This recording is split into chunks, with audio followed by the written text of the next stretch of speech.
Pesatnya pertumbuhan penduduk pada suatu wilayah perkotaan sering diiringi dengan meningkatnya pembangunan sarana infrastruktur yang sangat disayangkan dalam percepatan pembangunan tersebut. Aspek lingkungan seringkali diabaikan, dari pengelolaan yang masih di bawah nilai standar hingga kesadaran masyarakat yang masih rendah.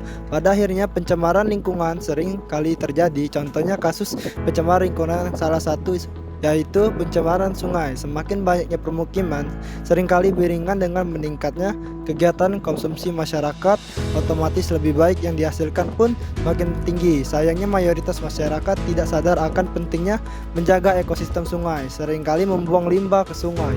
Hal ini dapat menurunkan kualitas air sungai tersebut.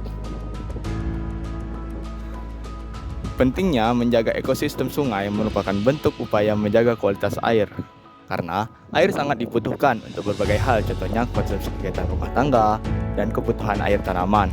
Apabila air tercemar, maka akan berdampak pada bidang pertanian, yaitu penurunan kualitas dan kuantitas pangan, yang memicu perkembangan industri, manufaktur, serta semakin banyak bermunculan ragam industri baru. Pabrik tersebut menghasilkan limbah buangan yang merusak lingkungan yang dihasilkan kemudian dibuang ke saluran perairan.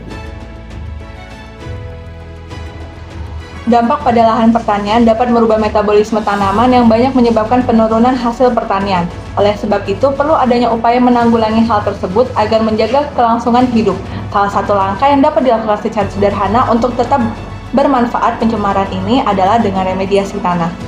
Secara umum, penanganan pencemaran dapat dilakukan dengan dua metode, yaitu metode bioremediasi dan fitoremediasi. Namun pada pencemaran sungai oleh limbah hasil pembuangan rumah tangga seperti limbah deterjen maupun pembuangan limbah industri dari pabrik dan sumber lainnya, dapat dilakukan dengan menanam tanaman maupun pemeliharaan tanaman seperti menggunakan tanaman kiambang,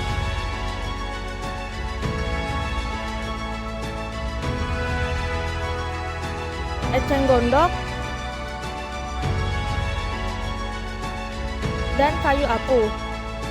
Penanaman atau pemeliharaan tanaman pada sungai yang tercemar harus diperhatikan, mengingat jika sungai yang tercemar limbah secara berlebih dan tidak seimbang dengan tanaman, maka tanaman tidak akan mampu menahan limbah tersebut.